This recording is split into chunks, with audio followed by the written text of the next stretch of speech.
ಹಜರತ್ ಇಬ್ರಾಹಿಂ ಅಲೈಹಿಸ್ಸಲಾಂ ಅವರಿಗೂ ಕೂಡ ಇಬ್ಬರು ಫರಿಷ್ಠೆ ಹೇಳುತ್ತಾರೆ, ಅಲ್ಲಾಹನು ಈ ರೀತಿ ನಿರ್ಧಾರ ಮಾಡಿದ್ದಾನೆ ಮತ್ತು ನಿಮಗೆ ಒಂದು ಗಂಡು ಮಗು ಜನ್ಮ ಆಗುತ್ತೆ, ಆ ಗಂಡು ಮಗುವಿಗೆ ಮತ್ತೊಂದು ಗಂಡು ಮಗು ಆಗುತ್ತೆ, ಅದೂ ಸಹಿತ ನಬಿ ಆಗುತ್ತೆ ಎಂದು ಆ ಇಬ್ಬರು ಫರಿಷ್ಠೆಗಳು ಹೇಳಿದಂತೆಯೇ ಸಾರಾ ಅಲೈಹಿಸ್ಸಲಾಂ ಅವರ ಹೊಟ್ಟೆಯಿಂದ ಇಸ್ಹಾಕ್ ಅಲೈಹಿಸ್ಸಲಾಂ ಅವರು ಹುಟ್ಟುತ್ತಾರೆ ಮತ್ತು ಇಸ್ಹಾಕ್ ಅಲೈಹಿಸ್ಸಲಾಂ ಅವರ ಹೊಟ್ಟೆಯಿಂದ ಯಾಕೂಬ್ ಅಲೈಹಿಸ್ಸಲಾಂ ಅವರು ಸಹಿತ ಜನ್ಮ ನೀಡುತ್ತಾರೆ. ಅಲ್ಲಿಯವರೆಗೂ ಹಜರತ್ ಇಬ್ರಾಹಿಂ ಅಲೈಹಿಸ್ಸಲಾಂ ಅವರು ಅವರನ್ನು ಕೂಡ ನೋಡುತ್ತಾರೆ. ಇದೇ ರೀತಿ ಇಸ್ಹಾಕ್ ಅಲೈಹಿಸ್ಸಲಾಂ ಅವರ ವಂಶದಿಂದಲೇ 4,000 ನಬಿಗಳು ಬಂದಿದ್ದಾರೆ ಎಂದು ನಮಗೆ ತಿಳಿಯುತ್ತದೆ.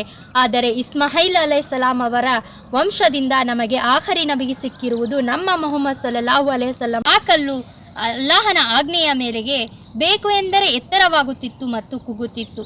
ಈ ರೀತಿಯಾದಾಗ ಹಜರತ್ ಇಬ್ರಾಹಿಂ ಅಲೈಹಿಸ್ಸಲಾಂ ಅವರ ಪಾದಗಳ ನಿಶಾನಿ ಆ ಕಲ್ಲಿನ ಮೇಲೆ ಶಾಶ್ವತವಾಗಿ ಉಳಿದುಕೊಂಡಿತ್ತು. ನಾವು ಇದನ್ನು ಇನ್ನೂವರೆಗೂ ನೋಡಬಹುದು ಮಕ್ಕಾದಲ್ಲಿ. ಅದುವೇ ಮಕಾಮೆ ಇಬ್ರಾಹಿಂ ಎಂದು ನಾವು ಮಕ್ಕಾದಲ್ಲಿ ನೋಡುತ್ತೇವೆ. ಅಸ್ಸಲಾಮು ಅಲೈಕುಂ ವರಹಮತುಲ್ಲಾಹಿ ವಬರಕಾತಹು. ಬನ್ನಿ ಇಂದಿನ ವಿಡಿಯೋವನ್ನು ಶುರು ಮಾಡೋಣ. ನಾವು ಹಜರತ್ ಇಬ್ರಾಹಿಂ ಅಲೈಹಿಸ್ಸಲಾಂ ಅವರ ಜೀವನ ಚರಿತ್ರೆಯ ಬಗ್ಗೆ ಭಾಗಗಳಾಗಿ ನಮ್ಮ ಈ ವಿಡಿಯೋಸ್ಗಳಲ್ಲಿ ನಿಮಗಾಗಿ ತಂದಿದ್ದೇವೆ. ನಮ್ಮ ಹಿಂದಿನ ಭಾಗಗಳಲ್ಲಿ ಅವರ ಪೂರ್ತಿ ಚರಿತ್ರೆಯನ್ನು ನಾವು ಹೇಳುತ್ತಾ ಬಂದಿದ್ದೇವೆ. ನಮ್ಮ ಈ ಯೂಟ್ಯೂಬ್ ಚಾನಲ್ಗೆ ಹೋಗಿ ನೀವು ಅವನ್ನೆಲ್ಲ ನೋಡಬಹುದು. ಇಂದು ನಾವು ಹಜರತ್ ಇಬ್ರಾಹಿಂ ಅಲೈಹಿಸ್ಸಲಾಂ ಅವರ ಮುಂದುವರೆದ ಭಾಗವನ್ನು ಇಂದಿನ ವಿಡಿಯೋದಲ್ಲಿ ಮಾತನಾಡೋಣ. ಔಜು ಬಿಲ್ಲಾಹಿ ಮಿನಶ್ ಶೈತಾನಿರ್ ರಜೀಮ್. ಬಿಸ್ಮಿಲ್ಲಾಹಿರ್ ರಹ್ಮಾನಿರ್ ರಹೀಮ್.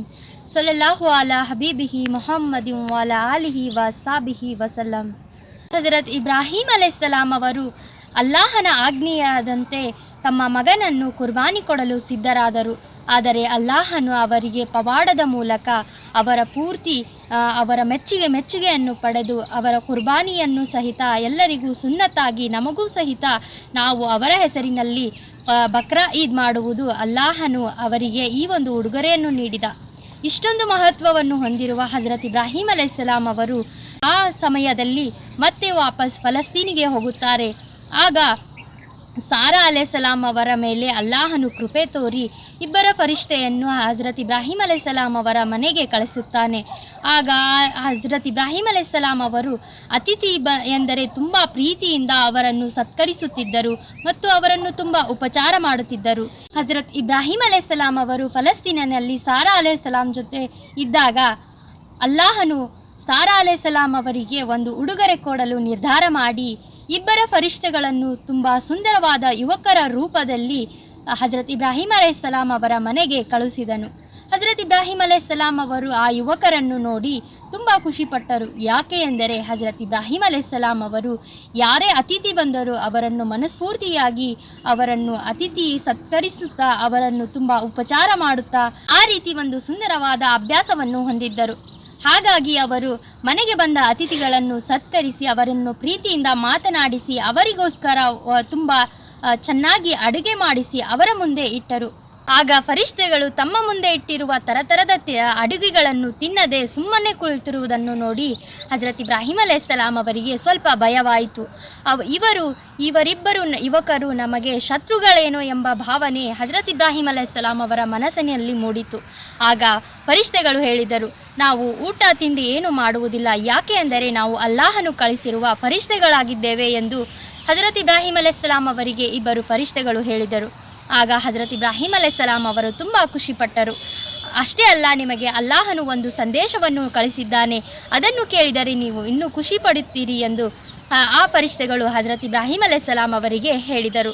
ಅದು ಏನು ಎಂದರೆ, ನಿಮಗೆ ಈ ಇಳಿ ವಯಸ್ಸಿನಲ್ಲಿಯೂ ಹಜರತ್ ಸಾರಾ ಅಲೈಹಿಸ್ಸಲಾಂ ಅವರ ಹೊಟ್ಟೆಯಿಂದ ಇನ್ನೊಂದು ಗಂಡು ಮಗುವಿನ ಖುಷಿಯನ್ನು ಅಲ್ಲಾಹನು ನಿಮಗೆ ನೀಡಿದ್ದಾನೆ ಎಂದು ಹೇಳಿದರು.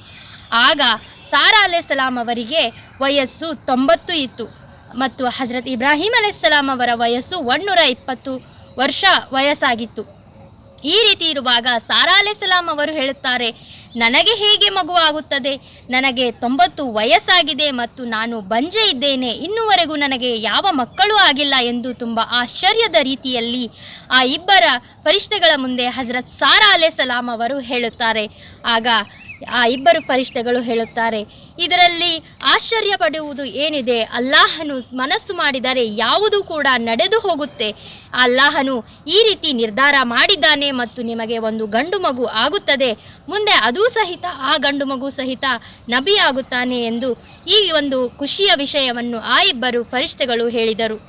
ಹಜರತ್ ಇಬ್ರಾಹಿಂ ಅಲೈಹಿಸ್ಸಲಾಂ ಅವರಿಗೂ ಕೂಡ ಇಬ್ಬರು ಫರಿಷ್ಠೆ ಹೇಳುತ್ತಾರೆ, ಅಲ್ಲಾಹನು ಈ ರೀತಿ ನಿರ್ಧಾರ ಮಾಡಿದ್ದಾನೆ ಮತ್ತು ನಿಮಗೆ ಒಂದು ಗಂಡು ಮಗು ಜನ್ಮ ಆಗುತ್ತೆ, ಆ ಗಂಡು ಮಗುವಿಗೆ ಮತ್ತೊಂದು ಗಂಡು ಮಗು ಆಗುತ್ತೆ, ಅದೂ ಸಹಿತ ನಬಿ ಆಗುತ್ತೆ ಎಂದು ಆ ಇಬ್ಬರು ಫರಿಷ್ಠೆಗಳು ಹೇಳಿದಂತೆಯೇ ಸಾರಾ ಅಲೈಹಿಸ್ಸಲಾಂ ಅವರ ಹೊಟ್ಟೆಯಿಂದ ಇಸ್ಹಾಕ್ ಅಲೈಹಿಸ್ಸಲಾಂ ಅವರು ಹುಟ್ಟುತ್ತಾರೆ ಮತ್ತು ಇಸ್ಹಾಕ್ ಅಲೈಹಿಸ್ಸಲಾಂ ಅವರ ಹೊಟ್ಟೆಯಿಂದ ಯಾಕೂಬ್ ಅಲೈಹಿಸ್ಸಲಾಂ ಅವರು ಸಹಿತ ಜನ್ಮ ನೀಡುತ್ತಾರೆ.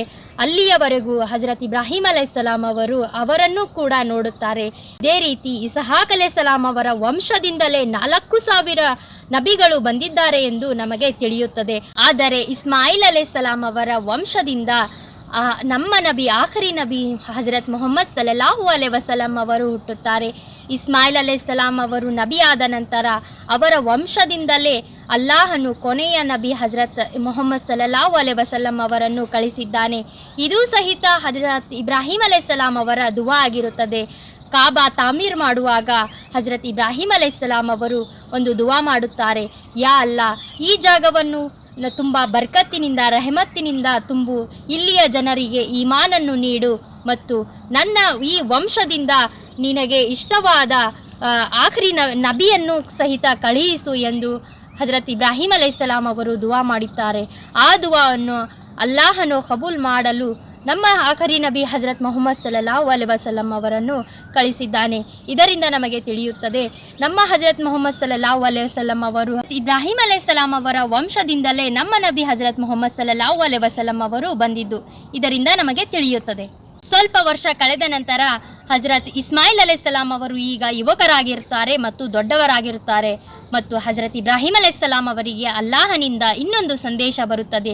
ಅದು ಏನು ಎಂದರೆ, ನೀವು ಇಸ್ಮಾಯಿಲ್ ಅಲೈಹಿಸ್ಸಲಾಮನ ಹತ್ತಿರ ಹೋಗಿ ಅಲ್ಲಿ ಆ ಜಾಗದಲ್ಲಿ ನೀವು ಅಲ್ಲಾಹನ ಮನೆಯ ಬುನಾದಿಯನ್ನು ಕಟ್ಟಬೇಕು, ಅಲ್ಲಾಹನ ಮನೆ ಕಟ್ಟಬೇಕು ಎಂದು ಅಲ್ಲಾಹನು ಆದೇಶ ನೀಡುತ್ತಾನೆ. ಅದರಂತೆ ಹಜರತ್ ಇಬ್ರಾಹಿಂ ಅಲೈಹಿಸ್ಸಲಾಂ ಅವರು ಬಂದು ಇಸ್ಮಾಯಿಲ್ ಅಲೈಹಿಸ್ಸಲಾಂ ಅವರನ್ನು ಕರೆದುಕೊಂಡು ಇಬ್ಬರು ತಂದೆ ಮತ್ತು ಮಗನು ಇಬ್ಬರೂ ಸೇರಿ ಮೊದಲ ಬಾರಿ ಕಾಬಾದ ತಾಮೀರ್ ಮಾಡುತ್ತಾರೆ. ಹಜರತ್ ಇಬ್ರಾಹಿಂ ಅಲೈಹಿಸ್ಸಲಾಂ ಅವರು ಮಕ್ಕಾ ಅನ್ನು ಕಟ್ಟುವಾಗ ಒಂದು ಕಲ್ಲು ಮೇಲೆ ನಿಂತುಕೊಂಡು ಮಕ್ಕಾ ಅನ್ನು ಕಟ್ಟುತ್ತಿದ್ದರು. ಆ ಕಲ್ಲು ಅಲ್ಲಾಹನ ಆಜ್ಞೆಯ ಮೇರೆಗೆ ಹಜರತ್ ಇಬ್ರಾಹಿಂ ಅಲೈಹಿಸ್ಸಲಾಂಗೋಸ್ಕರ ಮೃದುವಾಗಿತ್ತು.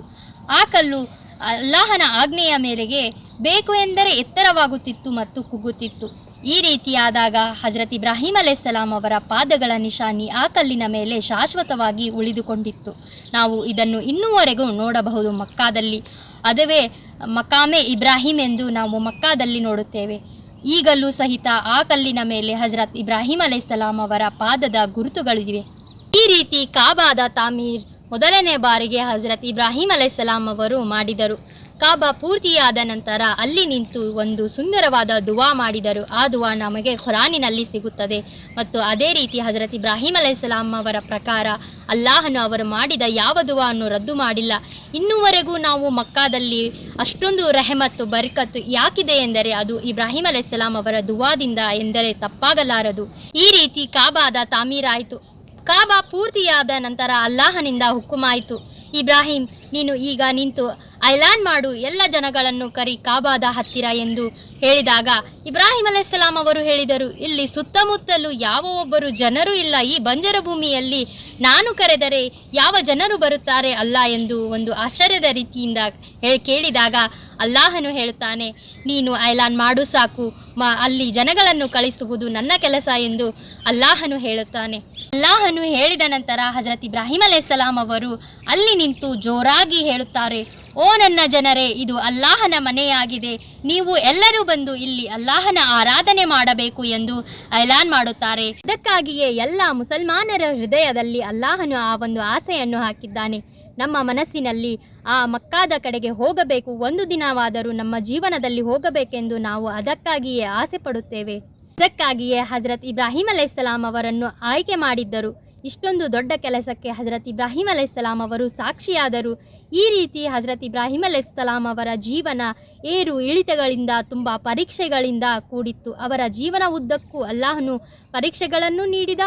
ಆ ಎಲ್ಲ ಪರೀಕ್ಷೆಗಳಲ್ಲಿ ಹಜರತ್ ಇಬ್ರಾಹಿಂ ಅಲೈಹಿಸ್ಸಲಾಂ ಅವರು ಪಾಸು ಆದರು ಮತ್ತು ಅವರಿಗೆ ಇಬ್ಬರು ಗಂಡು ಮಕ್ಕಳನ್ನು ಕೊಟ್ಟು ಅಲ್ಲಾಹನು ಖುಷಿನೂ ಕೊಟ್ಟ. ಅಲ್ಲಾಹನು ಪರೀಕ್ಷೆ ಮಾತ್ರ ಮಾಡುವುದಿಲ್ಲ, ದುಃಖವನ್ನು ಮಾತ್ರ ಕೊಡುವುದಿಲ್ಲ. ಅಲ್ಲಾಹನು ಹಜರತ್ ಇಬ್ರಾಹಿಂ ಅಲೈಹಿಸ್ಸಲಾಂ ಅವರಿಗೆ ಕೊಟ್ಟಷ್ಟು ಬರ್ಕತ್ ಮತ್ತು ರೆಹಮತ್ ಬೇರೆ ಯಾರಿಗೂ ಕೊಟ್ಟಿಲ್ಲ. ನಮ್ಮ ನಬಿ ಬಿಟ್ಟರೆ ಬೇರೆ ಯಾರಿಗೂ ಕೊಟ್ಟಿಲ್ಲ ಎಂದರೆ ತಪ್ಪಾಗಲಾರದು. ಅಷ್ಟೊಂದು ಅಲ್ಲಾಹನ ಮನಸ್ಸನ್ನು ಗೆದ್ದಿರುವ ಹಜರತ್ ಇಬ್ರಾಹಿಂ ಅಲೈಹಿಸ್ಸಲಾಂ ಅವರನ್ನು ಅಲ್ಲಾಹನು ಖುರಾನಿನಲ್ಲಿ ಹಜರತ್ ಇಬ್ರಾಹಿಂ ಅಲೈಹಿಸ್ಸಲಾಂ ಅವರು ನನ್ನ ಖಾಸ್ ಗೆಳೆಯ ಎಂದು ಘೋಷಣೆ ಮಾಡಿದರು. ಈ ರೀತಿ ಹಜರತ್ ಇಬ್ರಾಹಿಂ ಅಲೈಹಿಸ್ಸಲಾಂ ಅವರ ಜೀವನ ತುಂಬ ಅದ್ಭುತದಿಂದ ಕೂಡಿತ್ತು. ಇವರ ಜೀವನವನ್ನು ತಿಳಿದುಕೊಂಡು ನಾವು ನಮ್ಮ ಜೀವನದಲ್ಲಿ ಅಲ್ಲಾಹನನ್ನು ಒಲಿಸಿಕೊಳ್ಳುವ ದಾರಿಯನ್ನು ಹಿಡಿಯೋಣ, ಅಲ್ಲಾಹನ ಆಜ್ಞೆಯಂತೆ ಜೀವನ ಮಾಡಲು ಪ್ರಯತ್ನ ಮಾಡೋಣ ಎಂದು ಹಜರತ್ ಇಬ್ರಾಹಿಂ ಅಲೈಹಿಸ್ಸಲಾಂ ಅವರ ಜೀವನ ಚರಿತ್ರೆಯ ಭಾಗಗಳನ್ನು ಈ ವಿಡಿಯೋದ ಮೂಲಕ ನಾವು ಮುಗಿಸುತ್ತಿದ್ದೇವೆ. ಇದೇ ರೀತಿ ಇಸ್ಲಾಮಿಕ್ ವಿಡಿಯೋಗಳನ್ನು ನಮ್ಮ ಈ ಚಾನಲಿನಲ್ಲಿ ನೀವು ತಪ್ಪದೆ ನೋಡಬೇಕು ಮತ್ತು ನಿಮ್ಮ ಆತ್ಮೀಯರಿಗೆ ಶೇರ್ ಮಾಡಿ ಮತ್ತು ಈ ಚಾನಲನ್ನು ಸಬ್ಸ್ಕ್ರೈಬ್ ಮಾಡಿಕೊಳ್ಳಿ. ಸಿಗೋಣ ಇನ್ನೊಂದು ಇದೇ ರೀತಿ ಇಸ್ಲಾಮಿಕ್ ಚಾನಲ್ನಲ್ಲಿ. ಅಲ್ಲಿಯವರೆಗೂ ಅಸ್ಸಲಾಮು ಅಲೈಕುಂ ವರಹಮತುಲ್ಲಾಹಿ ವಬರಕಾತುಹು.